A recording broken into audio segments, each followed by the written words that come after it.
The sum of the either pair of opposite angles of a cyclic quadrilateral is 180 degree. मतलब एक cyclic quadrilateral में जो opposite angles होते हैं उनका सम कितना डिग्री होता है, 180 डिग्री होता है। ऐसा हम लोगों को प्रूव करना है। ठीक है, तो गिवन केस में देखिए हम लोगों के पास में क्या है, हम लोगों के पास में ए बी सी डी एक साइक्लिक क्वाड्रिलेटरल है जो कि एक सर्कल के ऊपर है जिसका कि सेंटर ओ है। बात यहाँ तक समझ आती है। तब हम लोगों को प्रूव क्या करना है, उस केस में हम लोगों को प्रूव करना है कि इस एंगल बी और एंगल डी का सम 180 डिग्री होगा। बिल्कुल इसी तरीके से इस एंगल ए और इस एंगल सी, क्योंकि अपोजिट एंगल्स हैं तो इन दोनों का सम भी 180 डिग्री होगा। ठीक है, छोटा सा करना पड़ेगा इसको प्रूव करने के लिए कंस्ट्रक्शन। और कंस्ट्रक्शन में हम लोग क्या कर रहे हैं, कंस्ट्रक्शन में हम लोग पॉइंट ए और ओ को ज्वाइन करा रहे हैं, साथ ही हम लोग सी और ओ को ज्वाइन करा रहे हैं। ठीक है, तो चलिए कंस्ट्रक्शन कर देते हैं और उसके बाद में आगे की चीज़ें करते हैं। तो हम लोगों ने कंस्ट्रक्शन में ए और ओ को ज्वाइन करा दिया, साथ ही सी और ओ को ज्वाइन करा दिया। तो ये रहा हम लोगों का कंस्ट्रक्शन का पार्ट। अब आ जाते हैं इसके प्रूफ पर।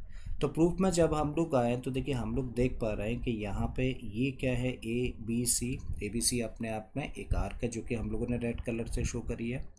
अब ये आर्क सेंटर पर एक एंगल बनाती है, कौन सा, ये वाला जो हम लोगों ने रेड कलर से शो किया है। तो ये आर्क सेंटर पे एंगल बनाती है ओ, और यही आर्क देखिए जब हम लोग इस आर्क के कॉन्टेक्स्ट में बात कर रहे हैं तो इसके लिए ये क्या है, rest part of the circle है। ठीक है, रेस्ट पार्ट कह लीजिए या रिमेनिंग पार्ट कह लीजिए। और इस रिमेनिंग पार्ट में एक पॉइंट है डी। जब हम लोग इस आर्क के एंड पॉइंट्स को इस पॉइंट के साथ में ज्वाइन करा दें तो यहाँ पर एक एंगल तैयार होता है, और इस एंगल को हम लोग क्या बोलेंगे, angle subtended by this arc A B C in remaining part of the circle.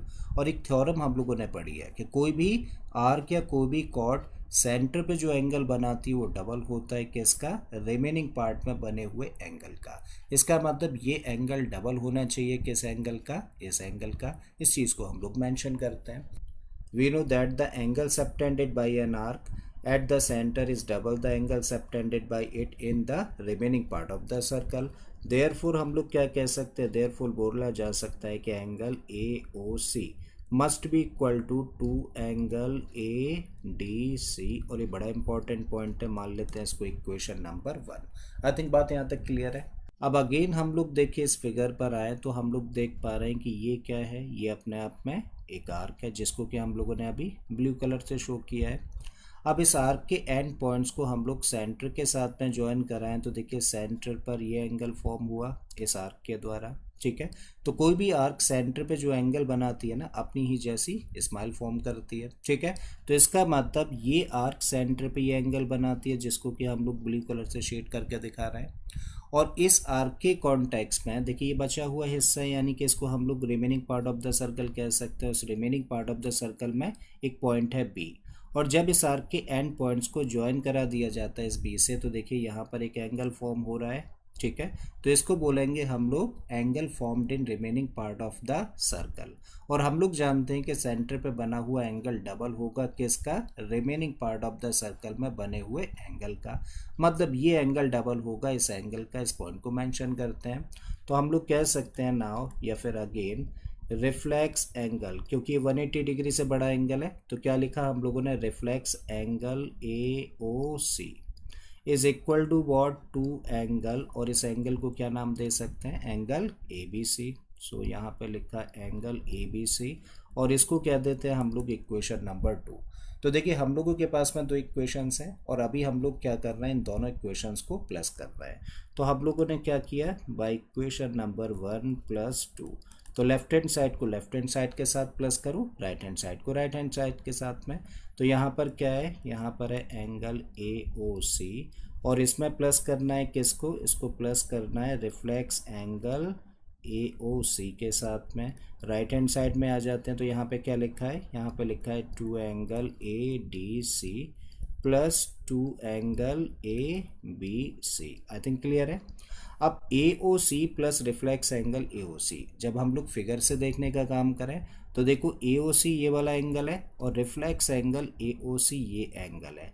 तो जब इस एंगल और इस एंगल को प्लस करें तो देखो यहाँ से लेके यहाँ तक एंगल फॉर्म हो गया ना, यानी कि कंप्लीट एंगल बन गया। ठीक है, और अगर ये कंप्लीट एंगल बन गया है तो इसका मेजरमेंट किसके इक्वल होना चाहिए, 360 डिग्री के। ठीक है, तो इसका मतलब हम लोग इन दोनों एंगल्स को मिला के क्या लिख सकते हैं, इन दोनों एंगल्स को मिलाकर लिखा जा सकता है 360 डिग्री कंप्लीट एंगल हुआ है। और इस साइड में हम लोग जो जैसा है वैसे ही रख देते हैं, तो इसको रखा 2 angle A D C plus 2 angle A B C.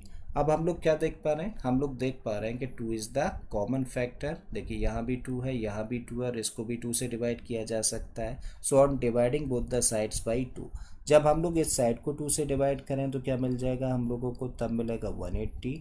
And this equal to इस टर्म को 2 से डिवाइड करें तो मिलेगा एंगल ए डी सी, और इस टर्म को हम लोग डिवाइड करें तो 2 से 2 कैंसिल हो जाएगा, तब क्या बचेगा angle A B C. Clear है, आई थिंक बात यहाँ तक समझ आती है।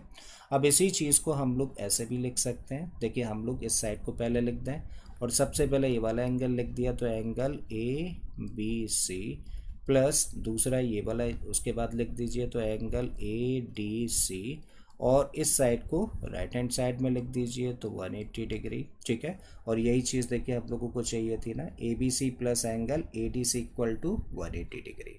ठीक है, तो ये चीज़ हम लोगों ने प्रूव कर दी। बस क्या करिए, सिमिलरली शो कर दीजिए। तो सिमिलरली क्या कह सकते हैं हम लोग, सिमिलरली क्या बोला जा सकता है कि angle B A D plus angle B C D, इन दोनों का भी मेजरमेंट किसके इक्वल होगा, 180 डिग्री के इक्वल होगा।